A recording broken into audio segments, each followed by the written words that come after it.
Diet म्हणजे फक्त उपाशी राहणं नाहीये, तर योग्य खाल्लं तर फॅट लॉस हमखास होतो. Number 1, morning hydration first. झोपेतून उठल्यावर शरीर हे ऍसिडिक असतं, त्यामुळे सकाळी उठल्याबरोबर 1 ग्लास कोमट पाणी घ्या. त्यामुळे पीएच लेवल बॅलन्स होतो आणि मेटाबॉलिझम जागा होतो. Number 2, breakfast. हाय प्रोटीनने स्टार्ट करा.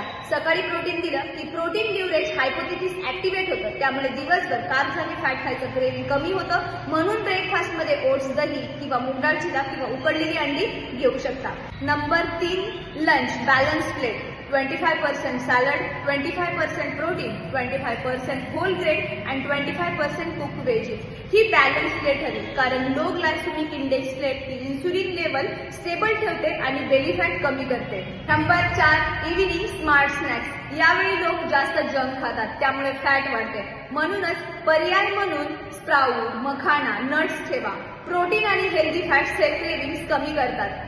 Number 5, dinner. लवकर आणि हलकं अन्न घ्या.